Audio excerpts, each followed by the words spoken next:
દુર્યોધન આવ્યો, એમના સેનાપતિ દાદા ભીષ્મ, એટલે ભીષ્મની આગળ આવીને વાત કરી કે આ રીતની ઘટના ઘટી. એટલે દાદા કહે છે કે તે હું માગ્યું? તો કે મેં તો નારાયણી સેના માગી લીધી. દાદા ભીષ્મ કે તે બહુ મોટી ભૂલ કરી. હે કે હા, એ બહુ મોટી, તારે માગવા હતા તો કૃષ્ણને માગવા હતા, પણ એણે પ્રતિજ્ઞા કરી છે કે હું હથિયાર ધારણ નહીં કરું. દાદા કે એ હથિયાર વિનાનો કાફી હતો, એને હથિયારની જરૂર નહોતી, પણ એણે પ્રતિજ્ઞા કરી કે હથિયાર ધારણ નહીં કરવું. દાદાએ ત્યારે એટલું કીધું કે એણે પ્રતિજ્ઞા કરી છે? તો કે હા. અને ત્યારે ભીષ્મ દાદા કે અમે ક્ષત્રિયો છીએ, એ અમારી સામો લડવા આવે અને એમ કે હું હથિયાર વિનાનો લડીશ, એટલે હું કાંઈ અમે ભાજી મૂળા છે? દાદા ભીષ્મએ ત્યારે પ્રતિજ્ઞા કરી કે વાસુદેવ કર ચક્ર ન ધરે તો તુમકો મુખ ન દિખાવું, લાજત હૈ મેરી ગંગા જનની ઓર સંતનું સૂત ન કહાવું. જો હું કૃષ્ણના હાથમાં ચક્ર ધારણ ન કરાવું તો મારી માં ગંગા લાજે અને હું સંતનો દીકરો ન કહેવાય. દાદાએ પ્રતિજ્ઞા કરી લીધી.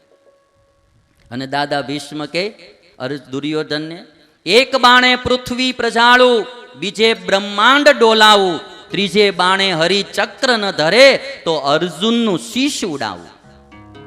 એક બાણમાં આખી પૃથ્વીને હલાવું, અને બીજા બાણે આખા બ્રહ્માંડને ડોલાવું, ત્રીજા બાણે જો ભગવાન હાથમાં ચક્ર ધારણ ન કરે, અર્જુનનું માથું ઉડાડી દઉં. અને આ બાજુ યુદ્ધ શરૂ થયું. 6 દિવસ વ્યતીત થયા અને પાંડવોની સેનામાંથી કોઈ મરે નહીં, દુર્યોધનની સેનામાં ઘાણ વળી ગયો ભાઈ. તે રાતે દુર્યોધન દાદા ભીષ્મ પાસે ગયો. દાદાને જઈને કે તમે લડો છો મારી બાજુ, પણ તમારો જીવ પાંડવો બાજુ છે.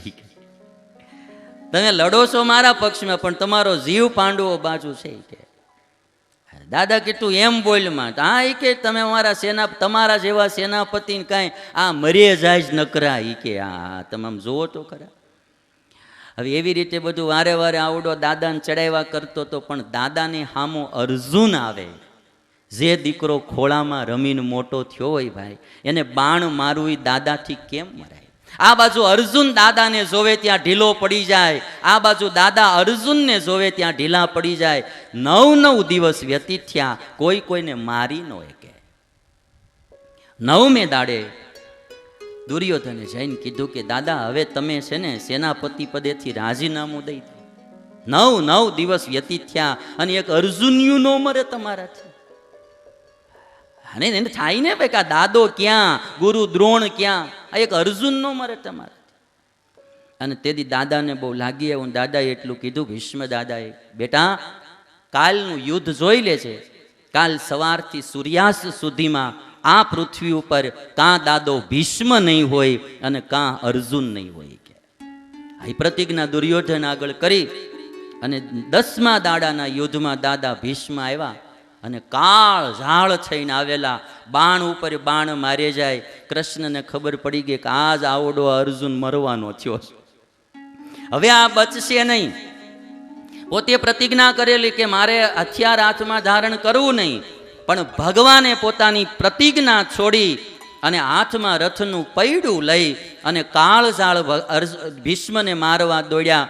એ વાત યાદ કરતા ભીષ્મ કહે છે કે તેદી જે તમે મને મારવા આવતા હતા અને એ જે મૂર્તિ મેં નિહાળેલી, અને ભગવાન આમ હાલ્યા આવે.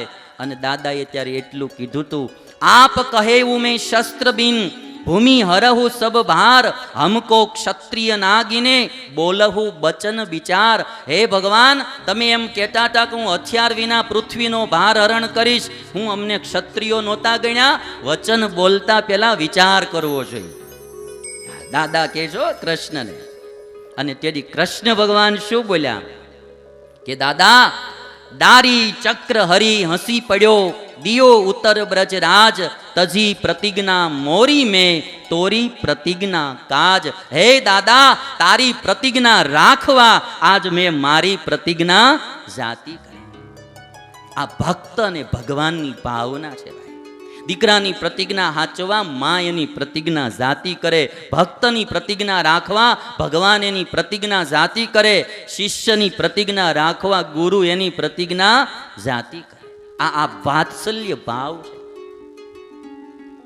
અને પછી દાદા સ્તુતિ કરી અને ભગવાન સામે ઉભેલા કહે છે કે દાદા કહે છે કે પ્રભુ એ મૂર્તિ છે મેં નિહાળી, એ મૂર્તિમાં મારી વૃત્તિ સ્થિર થાવ. અને ભગવાનના સ્વરૂપમાં વૃત્તિ રાખી દાદાએ પોતાનું પાંચ ભૌતિક શરીર છોડી દીધું. મારે કેવું છે એ આ પ્રસંગમાંથી, આપણે આખી જિંદગી જે કંઈ કરીએ પણ વૃદ્ધાવસ્થા આવે ને એટલે થોડું થોડું પાછું વળતું જાઓ.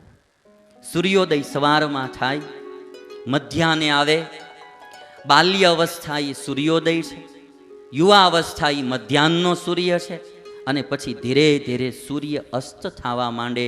અને જ્યારે અસ્તાચળ બાજુ જાય આપણી વૃદ્ધા અવસ્થા છે, હવે અંધારા થવાના છે.